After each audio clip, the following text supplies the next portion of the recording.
आजकल फास्ट फुडको व्यापार धेरै चलिरहेको छ। फास्ट फुडहरूमध्ये चाइनिज खाना हाम्रो देशमा धेरै लोकप्रिय भएको छ। हाम्रो देशमा पनि चाउमिन खाना धेरै मन पराउँछन् र तपाईले चाहनुहुन्छ भने एकदमै कम लगानीमा यो व्यवसाय गरेर राम्रो आम्दानी गर्न सक्नुहुन्छ र यो व्यवसाय शहर र गाउँ दुवै ठाउँमा सजिलै सञ्चालन गर्न सकिन्छ।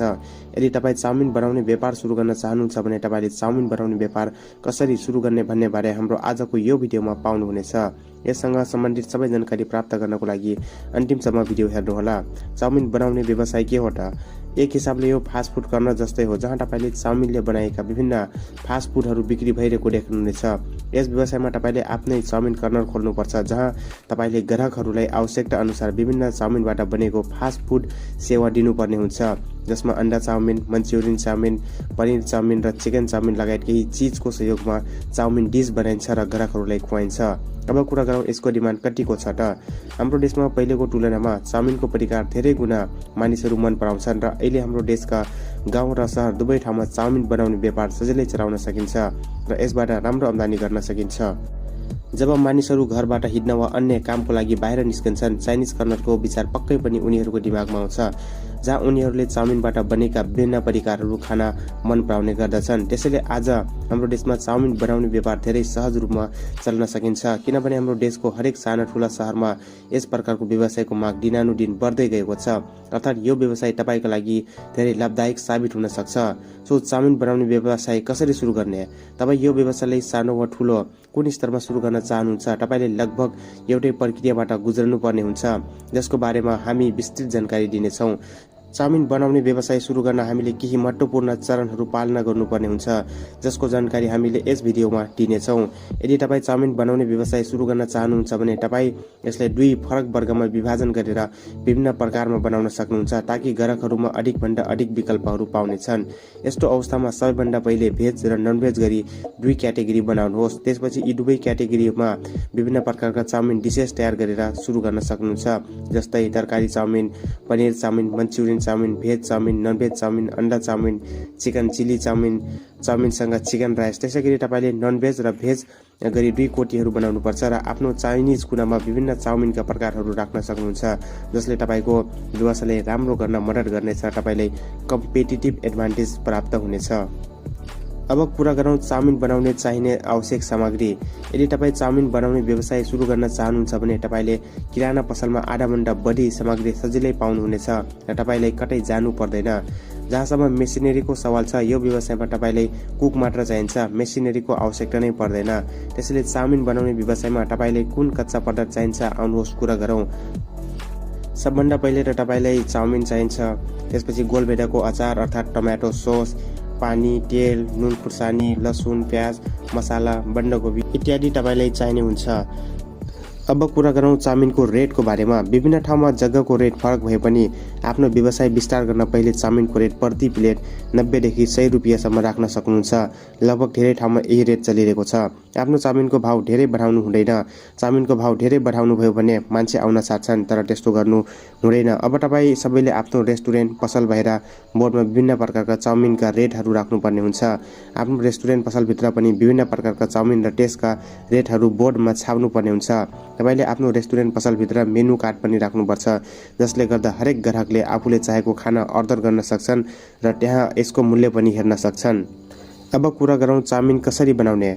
यहाँ हामी तपाईँले भेज चाउमिन बनाउने विधिको बारेमा बताउन गइरहेका छौँ र तपाईँले त्यसै गरी नन भेज चाउमिन बनाउन सक्नुहुन्छ। बाँकी चाउमिन बनाउने बाँकी विधि उस्तै रहनेछ। चाउमिन बनाउनको लागि सबैभन्दा पहिले यसलाई उमाल्नुपर्छ र यसका लागि प्यानको सहायताले यसमा अलिकति तातो पानी हालेर आफ्नो चाउमिनलाई 5 देखि 7 मिनेटसम्म उमाल्नुपर्छ। जब तपाईँको चाउमिन उब्लिरहेको हुन्छ, तपाईँको भेज चाउमिनको लागि सामग्रीहरू तयार पार्नुपर्छ, ताकि तपाईँ कुनै पनि भिडको सामना गर्न नपरोस्। अब यहाँ तपाईँले मिक्सरमा चाउमिन सस र तरकारीलाई एक अर्कासँग मिलाउनुपर्छ र जब तपाईँको चाउमिन तयार हुन्छ तब 5 देखि 7 मिनेट उमालेर त्यसलाई कसेर बाहिर निकाल्नुपर्छ र तातो पानी निकाल्नुपर्छ। यसलाई चिसो पानीले भर्नुपर्छ। तपाईँले आफ्नो उमालेको चाउमिनलाई राम्ररी सफा गर्नुपर्छ, ताकि यसमा अड्किएको स्टार्च पूर्ण रूपमा सफा होस्। अब एउटा फ्लामको प्यान लिनुहोस् र ग्यासमा राख्नुहोस्। त्यसपछि त्यसमा केही खाने तेल हालेर टटाउनुपर्छ। जब तपाईँको तेल तात्न थाल्छ 2 मिनेट पर्खनुहोस् र त्यसमा काटेको प्याज हाल्नुहोस् र यसलाई हल्का खैरो नहुन्जेल फ्राई गर्नुहोस्। जब तपाईँको प्याज हल्का पकाइन्छ। त्यसपछि तपाईले त्यसमा अदुवा, लसुन र हरियो खुर्सानी थप्नुपर्छ र त्यसपछि तपाईले यसलाई 1 देखि 2 मिनेटसम्म पकाउनुपर्छ। अब चाउमिन बनाउनको लागि तयार गरेका सबै तरकारीहरू आफ्नो प्यानमा राख्नुहोस् र लगभग 1 मिनेटसम्म पकाउनुहोस्। अब यसमा चाउमिन हाल्नुहोस्, तरकारी मिलाउनुहोस् र सबै मसाला र ससको मिश्रण हाल्नुहोस् र राम्रोसँग पकाउनुपर्छ। 1 देखि 2 मिनेटको लागि पकाएपछि तपाईको चाउमिन रेसिपी तयार हुन्छ। भेज चाउमिन तातोमा सर्भ गर्नुपर्दछ। चाउमिन व्यवसाय खोल्नको लागि उपयुक्त ठाउँ। यदि तपाईँ यो सोच्दै हुनुहुन्छ भने हामीले यो व्यवसाय कुन कुन ठाउँमा खोल्न सक्छौँ त, कुन ठाउँहरूमा यसले राम्रो काम गर्छ। सो म तपाईँलाई बताउन चाहन्छु कि यदि तपाईँले यो व्यवसाय बालबालिकाको विद्यालय अगाडि, कार्यालय अगाडि, विशेष गरी केटीहरूको होस्टेल अगाडि वा केटाहरूको छात्रावास अगाडि, पार्क बाहिर इत्यादिमा खोल्नुभयो भने तपाईँको व्यापार राम्रोसँग चल्नेछ। मानिसहरू यहाँ आउने गर्दछन्। यी ठाउँहरूमा व्यवसाय खोलेर मात्रै होइन, तपाईँले आफ्नो चाउमिनको पनि राम्रो स्वाद प्रदान गर्नुपर्ने हुन्छ। तपाईको चाउमिनको स्वाद एकपटक पनि मन पर्यो भने तपाईको ठाउँमा बारम्बार आउँछन्, जसले गर्दा तपाईको व्यापार राम्रो चल्न सक्छ। चाउमिन बनाउने व्यवसाय सुरु गर्न लाइसेन्स र दर्ता चाहिन्छ र यदि तपाईले आफ्नो चाउमिन मेकिङ व्यवसाय सानो स्तरमा सुरु गर्नुभयो भने तपाईले कुनै पनि प्रकारको दर्ता वा लाइसेन्सको आवश्यकता पर्दैन, किनभने यी धेरै साना व्यवसायहरू हुन्। यो दर्ता वा लाइसेन्स प्राप्त गर्न आवश्यक हुँदैन। तर यदि तपाईँ यो व्यवसायलाई ठूलो र व्यावसायिक कम्पनीसँग सुरु गर्न चाहनुहुन्छ भने तपाईले खाद्य सुरक्षा र अन्य आवश्यक इजाजत पत्रहरू प्राप्त गर्न आवश्यक पर्दछ। यसका लागि आफ्नो नजिकको उद्योग विभागमा जानुहोस् र तिनीहरूलाई तपाईको व्यवसायको बारेमा पूर्ण जानकारी दिनुहोस्, ताकि तिनीहरूले तपाईले तपाईको व्यवसायका लागि आवश्यक कागजात पत्रहरू र दर्ताहरू बारे जानकारी दिन सक्छन्। त्यसपछि उहाँहरूले दिएको जानकारी अनुसार आफ्नो इजाजत पत्र र दर्ता गराई कुनै बाधा बिना यो व्यवसाय सुरु गर्न सक्नुहुन्छ। सो अब यसको मार्केटिङ कसरी गर्ने त? यदि तपाईँ आफ्नो व्यवसायको मार्केटिङ गर्न चाहनुहुन्छ भने त्यसो भए सबैभन्दा पहिले यसलाई तपाईँको स्थानीय क्षेत्रबाट सुरु गर्नुहोस्। यदि तपाईँले कतै चाउमिन बनाउनको लागि सानो कुना सुरु गर्नुभयो भने तपाईँले यसलाई पर्चा र केही ठुला पोस्टरहरू मार्फत मार्केटिङ गर्न सक्नुहुन्छ। तपाईँको टेम्प्लेट र तपाईको पोस्टरमा तपाईको चाउमिनसँग सम्बन्धित कुन परिकारहरू बनाउन जाँदै हुनुहुन्छ र तिनीहरूको मूल्य दायरा के हो भन्ने बारे जानकारी उल्लेख गर्नुपर्छ र त्यस्तो ठाउँमा तपाईको पोस्टर टाँस्नुपर्ने हुन्छ जहाँ मानिसहरूले अधिकतम ध्यान पाउँछन् र तिनीहरू तपाईँ कहाँ आएर तपाईको परिकारको आनन्द लिन सक्छन्। यसबाहेक तपाईँ यसलाई तपाईको प्याकेजिङमा तपाईको ब्रान्डिङ मार्फत पनि मार्केटिङ गर्न सक्नुहुन्छ। कुनै पनि प्रकारको व्यवसाय सुरु गर्नु अघि हामीले यसको प्याकेजिङमा पनि काम गर्नुपर्ने हुन्छ, ताकि भविष्यमा हामी वा हाम्रो ग्राहकहरूलाई यससँग सम्बन्धित कुनै पनि प्रकारको समस्याको सामना गर्न नपरोस्। ध्यान राख्नुहोस् कि तपाईले आफ्नो प्याकेजिङ धेरै राम्रो र सुरक्षित बनाउनुपर्छ, ताकि कुनै पनि ग्राहक पनि तपाईको प्याकेजिङबाट प्रभावित होस्, न कि तपाईले झिल्लीको थैलीमा दिनुहुन्छ। तपाईले यस्तो प्याकेजिङ गर्नुपर्छ जसमा खाना तातो र पूर्णतया सुरक्षित रहोस्। अर्थात् तपाईको प्याकेजिङ यस्तो हुनुपर्छ कि तपाईको फास्ट फुड पूर्ण रूपमा सुरक्षित रहन्छ। र यति मात्र होइन, तपाईले आफ्नो प्याकेजिङमा आफ्नो ब्रान्डिङ र सम्पर्क विवरणहरू पनि उल्लेख गर्न सक्नुहुन्छ। यसले तपाईको कामलाई धेरै सजिलो बनाउँदछ र यदि सम्भव छ भने तपाईको व्यवसायलाई थोरै विस्तार गर्न तपाईको स्थानीय क्षेत्रमा होम डेलिभरी पनि सुरु गर्न सक्नुहुन्छ। यसबाट प्रशस्त नाफा कमाउन सकिन्छ। अब यसको लगानीको बारेमा कुरा गर्दाखेरि यदि तपाईँ यो व्यवसाय सुरु गर्न चाहनुहुन्छ भने तपाईले कम्तीमा 20,000 देखि 50,000सम्मको लगानी गर्नुपर्छ र यदि तपाईँ यसलाई ठूलो रेस्टुरेन्ट स्तरमा खोल्न चाहनुहुन्छ भने तपाईले 1 लाख देखि लगभग 2 लाख 3 लाख लगानी गर्नुपर्ने हुन्छ, किनभने तपाईले आफ्नो रेस्टुरेन्टलाई सजावट र अन्य ग्राहकहरूको सुविधालाई ध्यानमा राखेर खोल्नुपर्ने हुन्छ, जसमा तपाईको कुनै पनि खर्च सहज रूपमा कभर हुनेछ।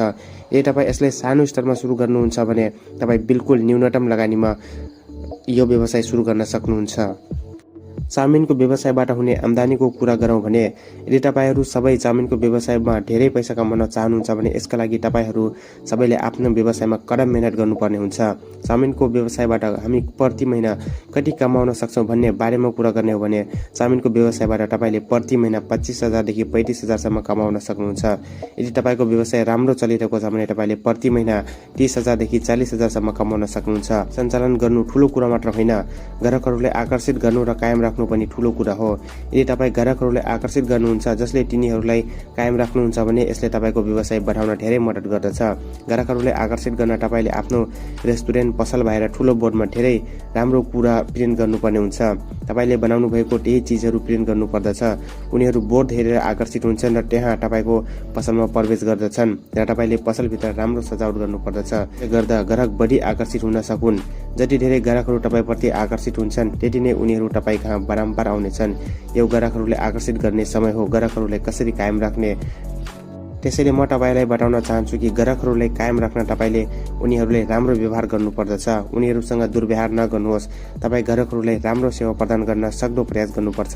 ग्राहकहरू तपाईको व्यवहार र सेवाहरू देखेर खुसी हुन सक्छन् र उनीहरू अरू कसैको ठाउँमा जाँदैनन्। उहाँहरू तपाईँ कहाँ मात्र आउनेछन्। यति मात्र होइन, तपाईको व्यवहार र तपाईको सेवालाई हेरेर उनीहरू आफै मात्रै आउने छैनन्, उनीहरूसँग धेरै मानिसहरू पनि आउनेछन्, जसले तपाईले तपाईको व्यवसायलाई समूहीकृत गर्न पनि धेरै हदसम्म मद्दत गर्नेछ। यदि तपाईँ आफ्नो व्यवसाय बढाउन चाहनुहुन्छ भने तपाईले ग्राहक सन्तुष्टिमा विशेष ध्यान दिनुपर्छ। यसले गर्दा ग्राहकलाई राम्रो सेवाका साथै गुणस्तरीय सेवा पनि प्रदान गरिन्छ। तथापि चाउमिनको गुणस्तरमा विशेष ध्यान दिनुपर्छ। तर चाउमिनको गुणस्तर यसको स्वादमा निर्भर गर्दछ। तपाईले पटक पटक ठाउँमा आएर ग्राहकहरूको सन्तुष्टिको विशेष ख्याल राख्नुपर्छ। त्यसैले कस्टमर सेटिस्फ्याक्सन धेरै महत्त्वपूर्ण छ आजकलको टाइममा। यदि यो व्यवसायको जोखिमको बारेमा कुरा गर्दाखेरि आजको समयमा तपाईँ सजिलैसँग हरेक व्यवसाय र हरेक क्षेत्रमा प्रतिस्पर्धा पाउनुहुनेछ। किनभने मुद्रास्फीतिका कारण बेरोजगारी धेरै हदसम्म बढेको छ। त्यसैले मानिसहरू हरेक काम गरेर आफ्नो जीविकोपार्जन गर्न चाहन्छन्, जसका कारण हामी जताततै प्रतिस्पर्धा देख्न सक्छौँ। यदि तपाईँ प्रतिस्पर्धा कम गर्न चाहनुहुन्छ भने त्यसको लागि तपाईँले केही रचनात्मक तरिकामा तपाईँको व्यवसाय सुरु गर्नुपर्दछ। यसको मतलब यस्तो चिज हो जुन अरू कसैले गर्दैन र यदि तपाईँ यो गर्नुभयो भने तपाईँले सामना गर्ने जोखिमहरूलाई धेरै हदसम्म कम गर्न सक्नुहुन्छ। यसबाहेक तपाईँको मूल्य दायरा र तपाईँको गुणस्तरमा विशेष ध्यान दिनुहोस् ताकि तपाईँ यस क्षेत्रमा पनि आफ्नो जोखिम कम गर्न सक्नुहुनेछ। यसबाहेक यदि तपाईँ त्यस क्षेत्रमा रहन चाहनुहुन्छ भने ग्राहकसँग आफ्नो व्यवहार राम्रो बनाउनुपर्छ, जसबाट तपाईँले निकै कम जोखिम देख्न सक्नुहुन्छ। सो आजको महत्त्वपूर्ण भिडियोमा हामीले चाउमिन बनाउने व्यापार कसरी सुरु गर्ने भनेर बतायौँ। हामी आशा गर्दछौँ कि आज हामीले दिएको यो महत्त्वपूर्ण जानकारी यो व्यवसाय सुरु गर्न धेरै उपयोगी र सहयोगी साबित हुनेछ। यदि तपाईहरूलाई आजको यो भिडियो मन पर्यो भने यो भिडियो आफ्नो साथीहरूलाई सोसियल मिडियामा सेयर गर्न नबिर्सनुहोला, ताकि अन्य व्यक्तिहरू पनि तपाईँ मार्फत चाउमिन बनाउने व्यवसाय सुरु गर्ने सम्बन्धमा जानकारी प्राप्त गर्न सकुन्। त्यस्तै यो भिडियो तपाईलाई मन पर्यो भने लाइक गर्न नबिर्सनुहोला र यदि अझसम्म तपाईले च्यानल सब्स्क्राइब गर्नुभएको छैन वा तपाईले यो आवाज पहिलो पटक सुनिराख्नु भएको छ भने च्यानललाई सब्स्क्राइब गरेर बेल नोटिफिकेसन अन गर्न नबिर्सनुहोला र कुनै अर्को व्यवसायको बारेमा जानकारी लिन चाहनुहुन्छ भने कमेन्ट बक्समा लेख्न सक्नुहुन्छ। सो यो भिडियो तपाईले हेरिदिनु भएकोमा धेरै धेरै धन्यवाद। So thank you so much for watching my video and you are smart.